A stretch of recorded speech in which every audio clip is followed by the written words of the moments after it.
What's up, my brother? Hey, what's going on, man? How you Where the doing? video at? I'm doing good. I'm doing good. You got to excuse the kid chart in the back. We turned the house into a classroom. As you should be. As you should, man. Kudos, man. How the kiddies? Man, they doing good. Man, they doing good. Good, man. How you doing? Man, I am exhausted. Mine is everywhere, but I'm doing it. Good. Good, man. That's what's But up, how, man. but how are you and the family doing, man? We're good. No complaints, man. Son's off from school today, so trying to get them motivated, man, outside of just watching YouTube stuff, man. It's crazy. They YouTube just is love this YouTube, dude. YouTube is killing everybody. Man, I'm like, well, at least learn something constructive on here, dog. Like, I'm trying to do Exactly. scratch something. Like, he's just watching a bunch of goofballs play video games. Yeah, my kid's watching another kid play with toys. I'm like, you got the same exact Thank you. toys. Go play with toys. Thank you, homie. Like, man, this is crazy ridiculous, man. But man, I certainly appreciate you doing this, man. Not a problem, man. Yeah, I've been wanting to really sit down and go into detail about, what you do because I think it's been fantastic, man. And then you just being an agent in a really non-diverse industry is huge. So Not a just talk problem. about that. What's that? I said, that's, man, I'm here for you, wherever you need. All right, for sure. So we're gonna get started. I'm gonna just I was trying to print out my questions, but for some reason it wouldn't print, so I had to go off my phone. Even though I pretty much know them off the top of my head, but I just want to make sure that I don't miss anything. Um, you still out here then? You didn't? I thought you didn't make that move to Atlanta then. No, next summer. Are you really Yeah, gone? I'm out. I have to. Really? Got to spread your wings, man.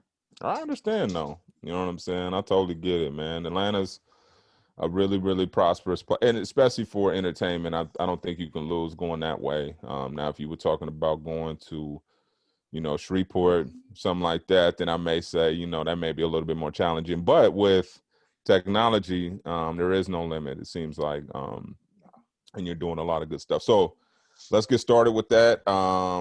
Welcome to another episode of Drug Dealers to Businessmen podcast. I'm your host, Duane. We are live in Los Angeles, and we have another very special guest, a near and dear friend of mine. Everybody who's on this podcast is usually a really good friend of mine. So, but this guy, we go back, I want to say close to going on 20 years at least. Is that long? Yeah, dude, I know, right? When we was down there. So, Man, I'd like to introduce you guys to owner of CNC Management, which is a talent agency representing actors and actresses across the board, as in addition to other talents. So if you like to get your representation, check out CNC Management. But we have the founder, CEO, KJ Cash in the house. Welcome, KJ. thank you, man. I appreciate you, man. I really do. No doubt, man. So we go back, man, and KJ and I first met in college, man. We were undergraduates, man, trying to kick up some dust at the university, man. So we had a history, but it didn't dawn on me until we started talking that you and I had similar backgrounds. We both been incarcerated, we hustled. So talk to me a little bit about, your experience with the hustle and how you ended up at Cal State San Bernardino. Um, well, my hustle was a little different because I was surrounded by it. My family, like my whole entire family, except for like one or two family members, have not been incarcerated. So to me, it was normal. um, to go to the prison, visit my uncles or aunts on the weekends. Um, it was common to be in the courtroom. Um, it was common to see the police knock at your door. Uh, so to me, it was normal life. Like I thought it was normal. I thought that's how everybody lived. Um, but what really made me decide that I wanted better um, is when my mom moved. Like when she decided that she wanted to move from Ohio to Los Angeles, um, it was a culture shock. Um, I was like, this is a whole new world because I thought Ohio was it. I didn't think anything outside of Ohio, except for Detroit. That's because a lot of my family members used to run drugs up there.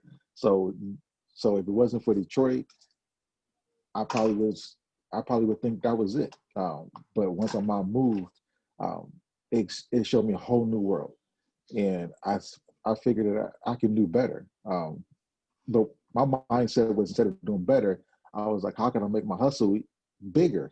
I was like, well, you know what? I didn't travel across country. I done seen some places that I know for a fact that they may need something here. So why can't I just make moves over here? Uh, but what really made me decide to get to Cal San Bernardino was that uh, I went to court. Judge told me, he was like, listen, he was like, we can give you 10 years or you can get your life together. So I was like, well, tell me what you're talking about. He offered me a boot camp in Baker, way out there in the desert. He was like, go to boot camp. You can stay out there for like a year and a half.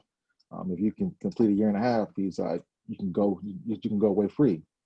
Uh, Me having a hustler mindset, I was like, I can do a year and a half on my head. That's easy. Uh, and I did. And they wiped my records. You know, they didn't wipe it clean, but they gave me a second chance, if you want to Sure. say that.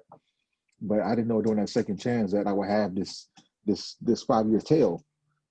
They didn't tell me that. They were just like, oh, you can do a year and a half and then you can go home free. But when I did, it was like, well, guess what? You got a 5 year tail. And I was like, wait, that's not what I signed up for. Um, and I want to say like maybe 6 months into it, I just saw that it wasn't working for me. Like I got my parole officer at my door 3 times a week. So I'm like, I need to talk to you. I'm like, dude, I just signed my monthly report. Why are you here? Um, and that just frustrated me. So I went back. I started doing the same thing, but this time I just said, um, nobody in California knows me, so I can get away with a lot more because I'm just a country boy from Ohio. They're not gonna expect me. Um, Mm-hmm. so what I did was, honestly, I used to rob dope dealers. Uh, I was just, I was that country dude. I was nice, friendly. They didn't expect anything from me, so I was like, well, if you got your guard down, then I got to get you. But then, lo and behold, God jumps in again and was like, "You didn't learn your lesson." So he set me down for another year, and this time they was trying to throw me up under the jail. Mm. Um, so I was like, "This is not the life for me," and I decided at that moment that I needed to change. And I went and I saw a flyer in the library, said, "Take your GED." I was like, well, I might as well take it and see what happens. I took it on the first shot. I passed. Um, they thought I cheated. It was like, you can't be that smart. Like, you in prison, you can't be that smart. Right. But I was like, I didn't study. It's just it was just easy for me. Once I passed it, and I said, well, I got a GED. What I'm gonna do with this? And I applied to like 8 different schools. I got accepted to 6 of them. But the one thing that made me say San Bernardino was that it was in nowhere. It was in no man's land. Nobody would know me. It was away from Los Angeles. So I figured if I was away from Los Angeles and I can focus, that I could probably can do something. Um, and that's where me and you met. And it's been a journey since. No doubt. No doubt, man. No, that's interesting, man. And a lot of times it's usually something drastic and God gives us, like, he could wash us. And I think that's where I changed is it was at a point where it was like, man, they was trying to give me 8 with 80. And I Mhm. was like, man, I can't go, you know what I'm saying? I'm not trying to go sit nowhere for no 7, 6, 7 years, man. You know, that's a Exactly. chunk out of your life, man. You know, so once they did that, I was like, man, I'm good. And I just didn't go get any more work. That was my outlet. And that's when Mhm. I was in San Bernardino. I was on parole in the high desert. And I was like, let me just go. And I had to stay within 50 miles so I didn't get my violation. So I moved to San Bernardino, which was technically like 43 miles from where I was paroled at my house. And then I stayed down there. Stayed in the game for a little bit longer. But then I just said, you know what? I'm not going to go grab no more work, man. I'm done. And tapped out. Mhm. And luckily I had a strong girl beside me who's now my wife, who helped me make that transition because Mhm. it was difficult. And college was difficult for me too, because, just having access to that kind of money. And then now you got, and I know I was an older student. I'm assuming you were around my age as well. So just seeing that was interesting. And then having to make that adjustment to being, in the hustle life, and then saying I got to go be humble instead of around a bunch of kids. How did Exactly. you make that transition? Was it easy for Um, nah, it wasn't. Um, I was in a different mindset because when I was on campus, I don't say I was the oldest one, but I was one of the older students. Um, so dealing with these kids that I don't want to say kids, but dealing with these other individuals who didn't have that drive. They weren't in the street. you? Right. So it was just a challenge because I'm dealing with real life stuff because at that time I had a daughter and Yeah. I was going through a course trying to get her. So so so my struggle it was different because I had life that I was trying to take care of. Um, and it was just a challenge and I just focused. I knew that I had an actual purpose. Um, and it was just a challenge. It's just I can't describe how many times I wanted to throw in a towel. Like I can't describe it. Like it was so many times I was like, this is not for me. I need to be taken care of. Oh, hold on, buddy. That I have to. I got a life that I'm responsible for. Yeah. Um, and it was like either I stay in school and struggle, or I get back in the streets and risk that chance of her being taken from me. Yeah. Um, so I chose school, and the reason why I chose it because I had a, a team around me.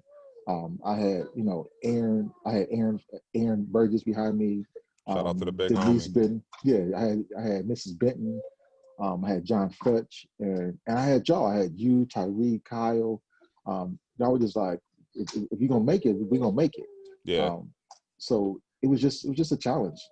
But I am thankful though, because I Yeah. know for a fact that if I didn't have that support cast, I wouldn't have made it. Yeah.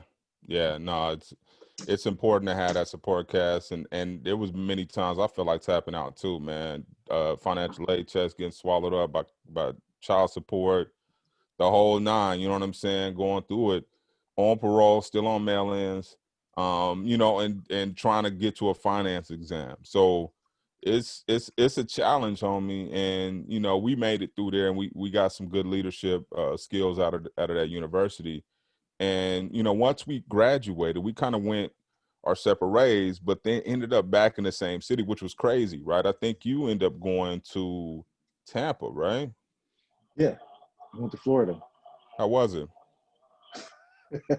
um, Tampa showed me that it's it's a different world because they wanted to be like Los Angeles, but they were just slow. So a lot of things that I saw in Tampa, I just took advantage of because I don't still want to say that they weren't sharp, but they just they didn't know the hustle, and their hustle was different. Yeah. Um, they were just doing other stuff, and I was like, I said, y'all just doing this backwards. Yeah. Um, and I just said, you know what? Let me use this platform, as far as Tampa, just to elevate what I want to basically do. Uh, so honestly, I just use the skills I learned in the street as far as talking, just to get in the doors. Um, when I was at University of Tampa, which is a private school, um, it was a great opportunity for me to learn the other side because I was always used to seeing the people who were struggling. Yeah. But the University of Tampa showed me people that were not. These kids came from the East Coast, like Connecticut, Rhode Island, Jersey, New York, the Carolinas, and they had money. When I first day I pulled up on campus, I had a Ford Explorer, and I'm thinking I was doing big things. I'm like, I got my Ford Explorer, got my tent, I got my TVs in it. I'm good. Yeah. These kids pulling up in Maseratis, BMWs, they're pulling up in vehicles. I'm like, you a student? Yeah. But it showed me that you can have all the money in the world and you can have all the resources, but if you don't know how to use them and you're not street smarts, you kind of dumb. Yeah. Um, because I went in there and honestly, I just finessed my way in that school. Because I did. Like I called Aaron, I called John Futch, I called President Carney, and I was Yeah. like, listen, I was like, can I get a letter of rec? I'm trying to get into the school. And they was like, yeah, we got you. And they wrote me letters, and I went to the school to Tampa, and I was like, "Here's my letters of recommendation. Here's everything that you need." And I sat down in front of a committee of 6 people, no, 5 people, and I basically just read the room, because being in the streets, you got to Mm-hmm. read body language, and, Huh. and and you know that because you may see somebody's body language, you be like, this cat, no, I got to keep an eye on him. Mm-hmm. So I just read the room. Like I saw that these women, they were not, they weren't understanding my struggle. I saw some of the guys, they was like, let me hear more of you. So I played on that. Like I played on their heartstrings. I played on whatever I saw their little chink in the armor was. Yeah. And I got a vote, yes. I got accepted to the school. And once I did that, the campus was mine. Yeah. Because these kids, they understand hustle. They understand about making moves. They were just lost. Yeah. Um, so a lot of times I would just hold events and I would charge them ridiculous prices, and they would want to come. Like Yeah. I would throw hood parties and invite these rich white kids out, and I'm like, yeah, it's $20. It's $20, and they're like, okay. And I'm like, dude, you really know you're in the projects right now in Tampa, Florida. You paying $20 to get to this party? But they did it because I Yeah. I drummed it up. I was like, man, this party is gonna be hot. Like, you're gonna have females here, we're gonna have weed here, whatever you need, we got you covered. And they were just Yeah. like, okay. Nice. Um, so I just hustled them. Um, but then I realized that I couldn't hustle all my life. So I started a business. Um, and that business, I hustled that because I just said, you know what? I have the I have the I have the mindset, I have the intelligence. I know I can get this done. I just need to figure out how to make it all work. Because I had a bunch of pieces, but I didn't know where they all fit into. Sure. So once I started laying things out, I was like, now I see what I can do. I can use my education from Cal Summer, from University of South Carolina to University of Tampa, and use my stuff I learned in the streets and make something work. Yeah. Um, and it worked. Like when I started CNC management, I had $100 to start this business, about $100. 100 bomb. Um, I got business cards. I made up a website. I just did it all by myself. And one guy believed in me, Mr. Keys. He used to play for the Chicago Bears back when they won a championship. Nice. Um, he believed in my vision, and he was like, "What do you need?" And I was like, "I just need capital." He cut me a check for $2,000. He was like, "Start your business," Hmm. and I was like, "Cool." I took that two, I flipped it, and I ran with it. Yeah. Um, when it was all said and done, when I left Florida, I had 12 clients in sports from the NBA to NFL to boxing. I had a hockey player. I've had a tennis player, um, Wow. and I just hustled. It was just word of mouth, and it was just that I was able to use my mouth. Yeah. Um, like being in the streets, you got to talk quick. You got to be quick on your feet, and once again, you got to read people. Yeah. Like when you see people not feeling you, you got to figure out a different angle. Yeah. So Yeah. I just did that. Huh. And that's where the game comes in, like you said, reading that body language, being able to adjust. A lot Mm-hmm. of people don't need to put some respect on the homies in the streets because of that skill, that innate skill that we develop in order to read people. Mm-hmm. Definitely translating business. I think it was Jay-Z said that he was in a room full of heavyweight Wall Street cats, and he was like, you guys went to one school to get a degree. I got a degree from the streets that nobody can get, and I had to read body language because my life depended on it. If I didn't read this cat Mm-hmm. the right or wrong way, he gun me down, whatever. So I Mm-hmm. see that. So you started CNC management actually in Tampa. Did it start out as an actual actors and actresses, or how did you come up with the concept? How did you put it Um, together? Well, it didn't start off at CNC. I started off, the business first started off as called Elite Shopping of Tampa Bay. I was an etiquette coach and personal stylist. And what I did was, when I was in the University of South Carolina, going to a school there, they basically was showing me how to operate in the Southern world. So they would say, if you go into a classroom, you need to look like a Southern man. You need to carry yourself in the Southern way. So I'm being from Ohio. I was like, I'm kind of used to this. Like, I know what to wear, when not to wear. I know how to eat. I know yes, ma'am, and no, ma'am. But they Yeah, just took it to a different level. sure. Like, they showed me place setting. They showed me how to address certain letters. They showed me how to do resume properly. They showed me certain words to basically use in the courtrooms. So I was like, well, why can't I just take what I learned from these, I hate to say it, but from these country folks and just put a spin on it and just sell it back to them? So Yeah. basically, what I did was I kind of re-rocked it. Um, You know what I'm saying? they gave me the product, and I was like, let me just re-rock this real quick on them, Huh. and I Huh. did that. Huh. Um, and I just turned into a business, and I was an etiquette coach and personal stylist about 2 years. And I met my first potential client. It was Michael Clayton. He played for the Buck. Well, he went to LSU. He won a championship there. Got drafted to Tampa Bay. He got cut from Tampa, and he went to uh, the New York Giants, and he won a ring there. He's my first client, and I basically just talked him up. I saw him in the mall, looking frustrated, trying to buy some stuff, and I was like, as a black man, I saw his frustration. Like I saw that him being black and the customer service reps being white, they were trying to help him. Yeah. So I understood that because I've been there before where you go into a store, especially any store that's a high end store, and you're a person of color, if they don't recognize you right off the bat, they're not gonna give you no respect. Nope. So he was just frustrated, and I saw his frustration. I said, "You need some help, man?" And he's like, "You work here?" And I was like, "Nah." I was like, "But I see that you need some help." Yeah. And he just went on a tangent, and I was like, "Man," I said, you can go over here to Saks. They got the same shirts, better quality. And I'm going the same way, and I can show you." So we walk in, talking through the mall. I give him a card, and I didn't think I was gonna hear back from this man because I didn't know who he was. Had Yeah. no clue who this man was. I just knew that he was just black man frustrated. Yeah. And about 2 days later, I get a call from this Italian New York dude saying, "I want to meet with you." And I'm like, "Okay, well, what will we doing?"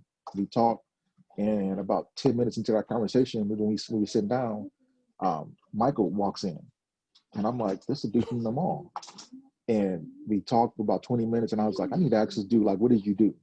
And he was like, "I play football." And I'm like, "For who?" He was like, "For Buccaneers." And I'm like, "Don't know you. Like, if you're not from Ohio, if you don't, Yeah. if you're not a Browns player or you're not from Ohio State, I don't know you and I don't care." Yeah. And he laughed at me. He said, "You really serious?" I was like, "I'm loyal. Like, if you're not from the hometown, I don't care about you." Yeah. And that's what made him like me, because he said I was just honest with him. He was like, Yeah. he said, normally when people approach him, they're like, "Oh my God, it's Michael Clayton," Yeah. and they want something from me. He's like, "But you didn't care." He was like, "You ain't from my city. I don't care about you." Yeah. Um, and we just clicked. And he was my very first client that I signed. And from him, it just snowballed. Yeah. And that's when I made that transition. I was like, you know what? I need to shut down elite shopping and start a management company. Um, Yeah. I had no idea how to be a manager, none at home. But I looked at it was like, I have a product. I need to know how to manage it. I need to know how to work it. I need to know how to sell it. I was like, I'm used to this because my family, they do the same thing. Yeah. So I was like, it should be easy for me. And it was. Yeah. Um, when I first started off, I looked at I hate to say it, but I looked at my clients as they was weight. Yeah. Honestly, I Yeah. was like, I got this client over here in Texas. He about 8 mil. If I get him to the right spot, I can flip that 8 million. I can get about Mm-hmm. 16 off of him. Mm-hmm. So that's how I looked at him. And I hate to say it, but that's how my mind was. That's Um, beautiful. it was like, client is product. Everybody wants this product because the product is hot. And if it's not hot, I can make it sound hot. Huh. And that's what I did. Yeah. But the thing about it is, I mean, you said some jewels, a lot of jewels within that part of your conversation. But the one thing that I picked up on that I always tell cats is you were ready when you met dude. Like, you know what I'm saying? Like a lot of people say, I need to wait. I need to try to figure out what the right time is to get my stuff. If you didn't get those business cards, you couldn't have gave him one. Right. So a lot of Exactly. times you got to have the foresight to say, I may not have what I need now, but let me get set up so that when it Mhm. does come, I'm ready, right? And you were ready, you know what I'm saying? And then you took it to the next level, man. But I love the analogy of looking at each one of your clients as their own product, right? And being able to position them, being able to move them, being able to figure out where there's droughts at and go ahead and drop them off in that space, right? So that, but then now you're talking Hollywood, dog, which is super intimidating, right?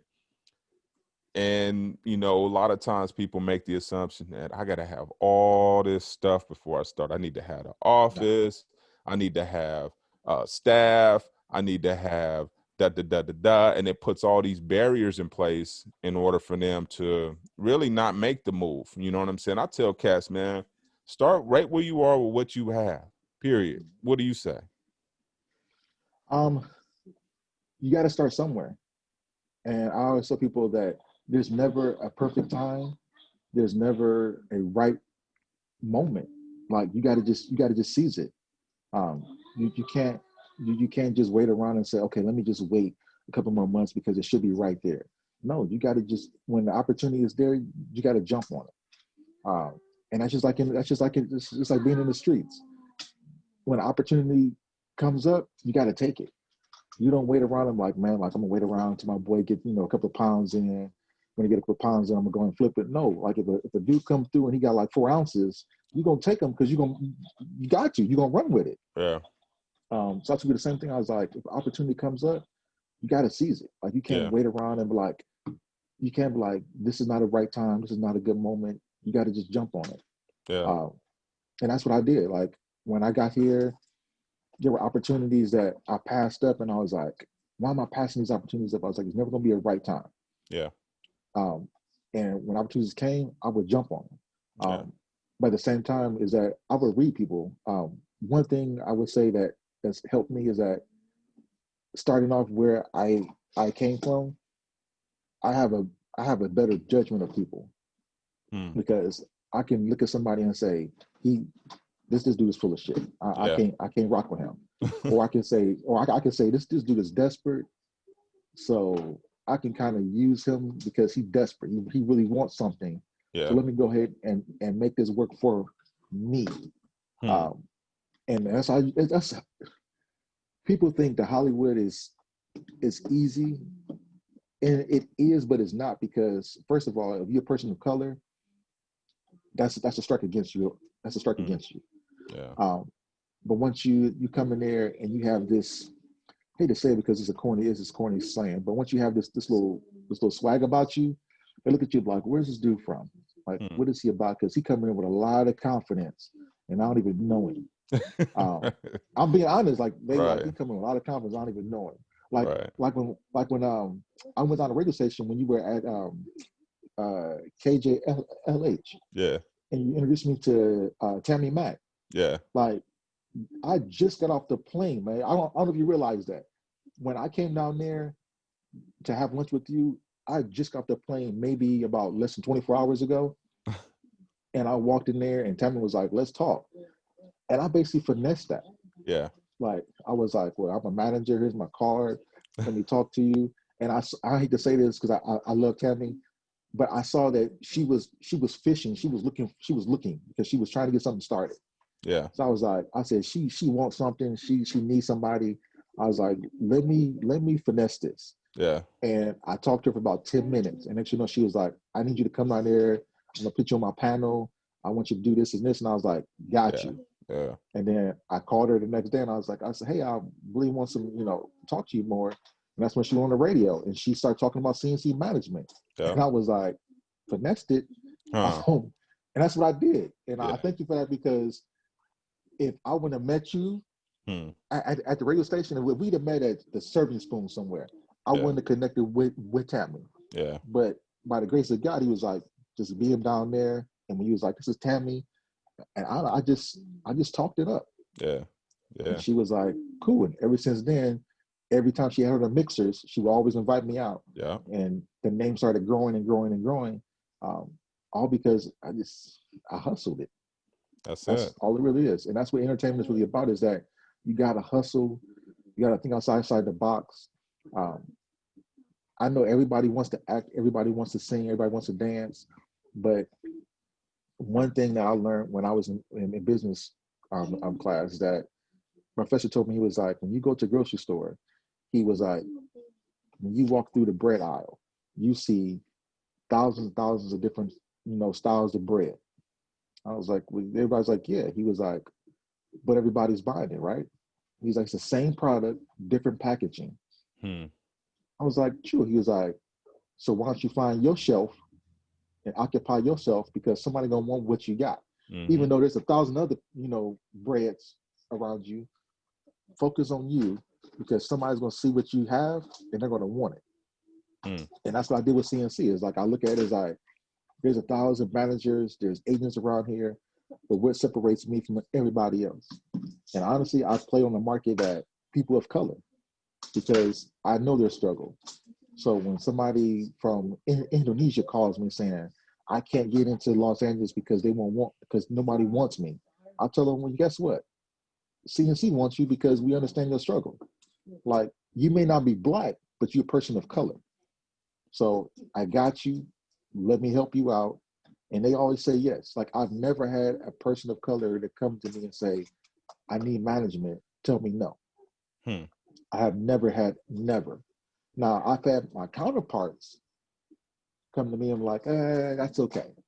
But a person of color, I don't care if you're Asian, Hispanic, black, whatever, they always tell me yes because Yeah. they can understand me and I know their struggle. Because it's Hmm. hard for a person of color to break into this field. Um, either in front of the camera or behind the camera. It is a challenge. So I Hmm. try to make sure that we help each other out um, as much as we possibly can. Yeah. So I just found my niche. I found my lane, and this is my loaf of bread that I'm selling. That I got, and I'm selling it. That's interesting. Speaking of which, man, you like, that's, those who are trying to get into Hollywood, like really, or entertainment, this goes for hip hop, this goes for everything. When he's dropping jewels like that, talking about your packaging and understanding how to be patient and wait for someone to be interested in you. And not try to keep manipulating yourself to, like, using, going along with your analogy with the bread, not trying to make yourself, something different so that you can appease to Mm-hmm. another, but staying true to yourself and making sure that someone comes for you and what you have to offer, and staying true to your stuff, man. Carving out your niche is really, really important and key. And speaking of which, but you're not just talking game, you actually have it available too. So I peeped your courses out, man. You got a course on how to get into it. You could drop it. Just you let me know what it is. You have a course, but I can just give you a synopsis of how to get into entertainment, if I'm not mistaken, right, KJ? Yep, exactly. Um, I started that because once again, I was approached by this this pageant. I want to say or this competition. It's called the World Championship of Performing Arts, and they get people from all over the world. I mean, like Indonesia, Shangri-La, um, anywhere you could think of, from the Philippines, any country that has a person who's interested in being in entertainment. This competition it hosts. So I got reached by some. I forgot the young lady's name, but she was like, "I heard of your company through a friend of mine, and I wanted to invite you out to talk to you regarding being a judge." So I was like, "Okay, I'll do a panel. I'm used to panels, but I didn't know it was this. It was of this magnitude. Like when I got there, it was over 5,000 kids and Hmm. parents, and Wow. I'm like, and I mean, all over the world. Some Wow. people I couldn't even understand what they were saying. I was like, I don't know what you're saying. But I need a translator at table four. Yeah. Um, and I saw that these people that looked like me and you from different countries that really had this desire and desperation that they wanted to escape their life in their foreign whatever country that they were in. Hmm. And that hit me hard because I felt that same way being from Ohio. I was like, I know Ohio is not the place to be, but I want more. So that hit me hard because I was like, I need to help them. So I started an online course that I did just for my international, clients and people who were interested because they don't know the difference and they have a hard time doing that transition. So I started it just for international, clients.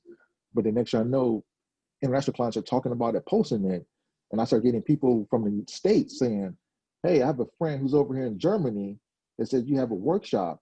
Can I take it?" And I was like, well, it's for international, clients and potential clients. I got to figure out how to make it work for United States. So I started something. I just started a workshop for international, clients and potential clients, to people in the United States who are just trying to get into the business, because they don't tell you everything. Yeah. Once you decide you want it to be in entertainment, they don't tell you that you are a business now. Like Yeah. when you say I want to be an actor, a producer, or a writer, now you're saying I'm a business. And now you need to know how to market yourself. You need to know how to brand yourself. You need to know how to truly package yourself to get what you want. Sure. So I started this is an 8-step course. Um, Honestly, people think that it's take like 2 or 3 days. It takes me an hour and a half Hmm. um, to just read a person. That's all I'm really doing is reading a person. And what I do is I send out a questionnaire, and I say, get it back to me in 24 hours. They send it back to me. I read it. And then when I see them on Zoom or in person, I read their questions and I see the answers and I look at them. I could ask them the same exact questions and it'd be different from what they put on the paper. Really? It'd be different. I'm like, now let me read you now. And that's what I do is I read people, and people Yeah. think I'm crazy. I'm like, no, it's easy. Like I can read people, and that's what all I do. I just read them. It's very simple and easy. Um, and they just don't get it. They be like, "How did you know this about me?" And I'm Yeah. like, "You're open book. Huh. Like you understand? Like you're an open book, and you don't even know it." Um, how can I say it? Everybody is an open book, but the people who've been in the streets, you're not quite as open Yeah. because you got your guard up. You always got Yeah. your guard up. You like, I can't let you get in. Yeah. But random people, I can get in there. They'll tell me everything. They Yeah. tell me the whole life story, and I'm like, got you. Now I know how to market you. And they're Hmm. like, I didn't see this in myself. And I'm like, I don't know how you see yourself in the mirror every single day, but you got these blinders on. Because in entertainment, you're trying to be a certain way. You got these blinders on like this, and you're trying to be a certain way instead of you just taking these blinders off and just being you. Yeah. And entertainment, everybody's got a mask on. Huh. Everybody has a mask on. Everybody's got blinders on because they don't want to step outside the system. They want to be what everybody wants them to be. Sure. And what I do is I pull the mask up, take the blinders off, and I'm like, this is you. Yeah. And they be like, oh my gosh, I didn't know that. Like, why didn't you know that? Stop believing what the entertainment is telling you. Like, be true to yourself. Like, be honest to yourself, be true to yourself, and things will come your way. And that's Absolutely. what I do in the class. The class is basically just taking off your mask, taking your blinders off, and stripping you down and just telling you who you really are. Absolutely. No, man, that's what's up, dog. That's and a lot of people don't understand that. It takes it a step beyond being authentic. It's there's a reason why we're all unique and different, and I think that we need to capitalize on those differences as opposed to trying to assimilate and be, a part of a group and kind of fall into that because you see the people that really rise to the top because they've discovered who they really are. And I think you bring that point full in front when you talk about that and how you strip them down, taking all those blinders off and allowing them to be who God created them to be, and it's easier for you to sell that. Those are, it doesn't like those type of jewels. People don't really understand. You know what I'm saying? And I think people really need to tap into what you're saying and get that course, man. Make sure you guys take that course. And if anything, tap into KJ, man, and ask him, what he thinks, man. This brother's sharp. But couple more for you, man. I hear the kids in the background, so I wanted to give you kudos to that, man. A lot of people don't know, man. His brother's trying to do an interview, and kids are doing Zoom, and Everything. hey, full throttle. I get it, homie, because I'm doing it too, and anybody who listening, they probably going through the same thing. So Mm-hmm. kudos to you, pops, for holding that down, man. If they come in, they come in. I ain't even tripping. But speaking of family, and I know you're married. I know your wife. You guys are an amazing couple, and Well, thank you. yeah, man. How was that? helped you successfully, just having that foundation with your family? Um, a lot. And I'm not taking shots at my previous relationships, but she has been she has been my backbone. There were times where I literally was about to sell my company because I was just stressed. I literally sat down when people had meetings and was like, "Well, how much you gonna offer me for CNC management?" Yeah, And I come back to her and I'm like, it's a lot of zeros, babe. Like, what do you want yeah, to do with this?" yeah, And she'd be like, "No, that's just like that's this is you. This is your baby." yeah, Um, I know my previous relationships, they'd been like, "Go ahead and sell it. yeah, Let's go." But she sees my vision because the company is not just my company; it's my company for my kids. yeah, Because CNC management basically is cash and cash. yeah. So when I'm no longer here breathing, now my kids have something that they can eat off on. That's what's Now up. they can keep it or they can sell it. That's up to them. Yeah, But I want them to have something that when dad's not here anymore, you can say, you know what, dad really tried to provide for us and he left us this behind so we can yeah, eat off of. straight up. She's been that backbone for me. Like she's my sounding board. Like if I have an issue, um, she'd be like, well, let's just talk it out. Yeah, Because I'm not a talker. Like if I don't like something, I cut it off and I keep pushing. yeah, And that's just me being from where I'm from. Is that you don't have time to sit around and talk and think about it. You got to act, yeah, yeah. and that's how I am. I don't think a lot. I just act. So Hmm. if something's not going my way, I'm like, I got to go this way. I Yeah. can't wait around for things to change. I need to move. Hmm. She's more like, take your time, Huh. let's just think it through, and let's see what happens. If it Straight doesn't up. work out for you, then you go somewhere else. And I thank her for that because honestly, I would have been dipping and moving a long time ago. But she's like, no, we're gonna figure this out. We're gonna think it through. Um, when it comes to my kids, they kind of ground me too because when I see them, I see their potential. Um, and I see things that I wish I would have had when I was growing up. Because I was growing up, I did my dad wasn't in the picture. Well, my Yeah. father, he wasn't in the picture.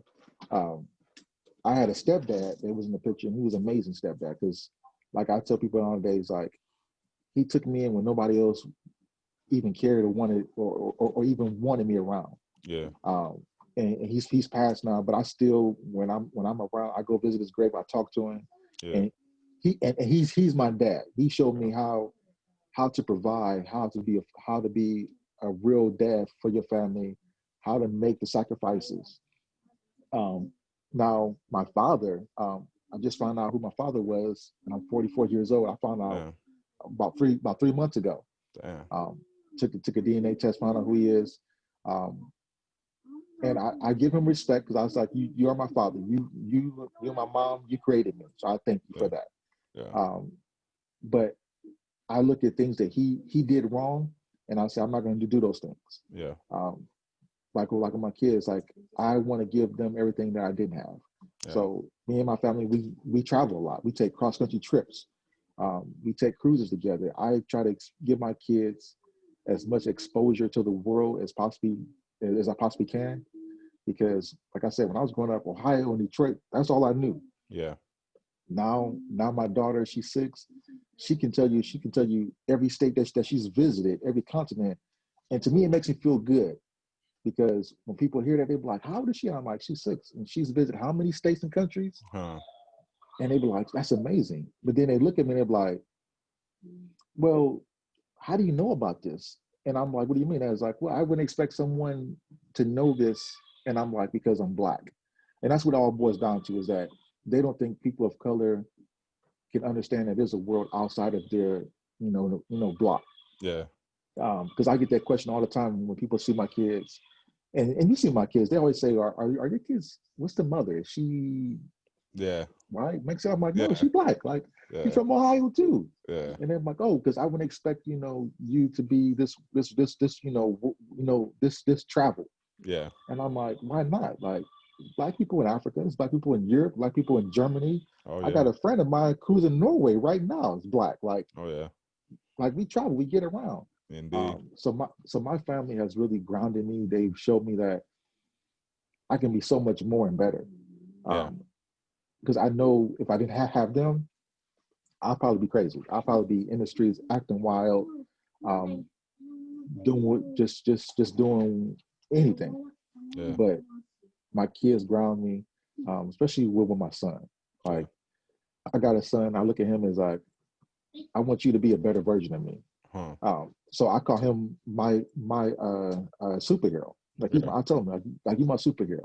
Yeah. He may not get it now, but once he gets, in his teens, I hope he understands like he's my superhero because he's everything that I wanted to be. Yeah. And he motivates me because I see so much potential in him. Straight up. Um, and I believe that he's going to be great. I know every parent says my kid's going to be great, but I can see my kids and I can say, you know what, they're going to be great because Yes. y'all Yes. got a foundation. Like Yes. y'all got a mom and a dad in the household rocking Huh. together, making things happen. Like Huh. you destined to be great. Huh. Because Talk I didn't that. have that. Because Straight I up. didn't have it. So for them, I feel proud that when I wake up in the morning, they're gonna see mom and dad in the kitchen making breakfast. They're gonna see mom and dad in the house making moves. It won't be mom struggling by herself, mad because she can't pay the bills, or grandma trying to help out. No, you got your mom and your dad who working together as a team, making things happen. So I know they're gonna be good because if I had half of what they had, I know that I would be greater. But they got more and then some.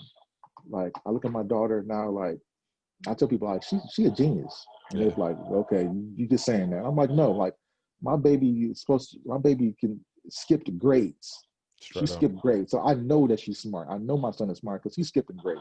Yep. So I was like, what about if I would have had that when I was growing up? Where would I Huh. be at? Huh. So I try to give them that whatever I didn't have, I try to give them that. Live vicariously through them, right?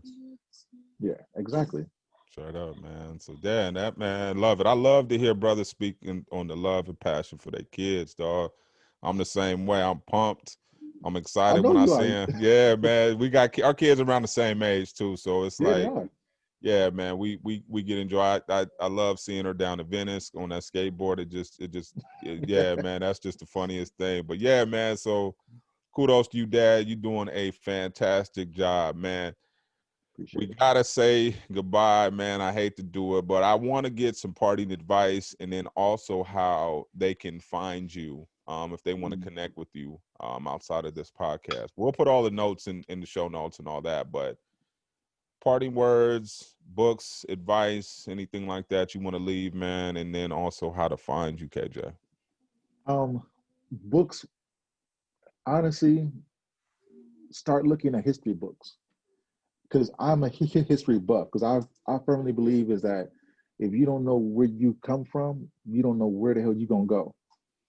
So I'm a history buff. So I'm reading stuff like um, before the Mayflower. I'm reading Roots again. Like people are like, how many times you read Roots? I'm like, why not? Hmm. Like Alex Haley is telling you a story. Like he's telling you a journey of his family. His family can be just like yours. Yeah. Um, learn your history. Pick up history books because I just went. I was able to actually go down to the plantation that my family was enslaved at, Mm. and I was able to speak to some of the descendants of the slave owners that owned my family. Mm. All because I was reading history, and I have another cousin who's just like me that he wants to know about his history. So to me, that was empowering because I'm going down there and I'm seeing the land that my ancestors picked and were tortured and were beaten and raped in. And Mm. then all of a sudden, I walk up on a descendant of the slave owner who owned my family. And that was just a different Yeah. dynamic altogether because I was like, this is my family's plantation. I just came to see where we started from. Hmm. And the vibe it was awkward, but it felt empowering because I Huh. was like, your family may have done this to my family, but guess what? We still here Huh. and we're doing some major things. That's what's up. So read as much as you possibly can, learn about your history. Never be afraid to ask those questions Yeah. because you gotta ask questions, especially with this climate now, who we got in office. Like you gotta be sharp. Like it's Yeah. cool to be street smart, but you got to be book smart because they will pass a law, they will pass a bill up under your face, knowing for a fact that you're not going to read. Yeah. So you got to read. I don't care Yeah. what it is. Learn what's going on. Learn history, current events. Stay informed, because they will try to blindside us in a heartbeat. Yeah. They'll say, "Look over here. Look what I'm doing over here." Then over here they're doing some shady stuff, Doing and you're some like, shady stuff, homie. "What just happened?" Homie. As far as parting words, just stay true to yourself. Um, be humble, and don't be afraid to step outside your box. Hmm. And look out for each other. And what I mean by that is that if it's any person of color, I don't care if they Indian, Hindu, I don't care what they are, Asian, they have the same struggle. It may not be as bad as ours, but they got the same struggle. Lend a hand out, because that hand that you're reaching out for can help you in the long run. Um, and always seize those opportunities. Don't wait for the perfect time. There's never a perfect timing. When the opportunity knocks, you got to seize it. You got to run with it, and you got to make the best of that. You got to make the best of it. Um, that's it. Probably my parting words, man. Word up, man. How can they find you, KJ? Um, you can either go to the website, ccmgnt.com. But if you want to contact me personally, you can reach me at info@ccmgnt.com. Um, if you need some assistance, need some help, you want to talk about something, I'm here for you. Um, our motto at CNC Management is to be a blessing, not an obstacle. I hold that very true because we got enough hurdles and stuff that's being thrown our way. So why should I be another wall? So we're here for you. If you need something, you want to talk, you need some advice, you need some resources. I ain't paying your bills, but if you need some resources, you need some assistance, you need some help, you need some advice, I got you all day long. It's not a problem. Indeed, man. KJ, you have been a gem and a jewel, my brother. As always, my friend, man. Please tell the wife I said hello. Please tell the family I said hello. I will, man. And man, we appreciate you, man. Drug dealers to businessmen. We are signing off. KJ Cash, make sure you tap in. CNC Management. Have a blessed and wonderful day. We'll talk to you soon. Thank Appreciate you, you, man. KJ. Man, appreciate you, All right. brother. We'll talk to you soon. All right.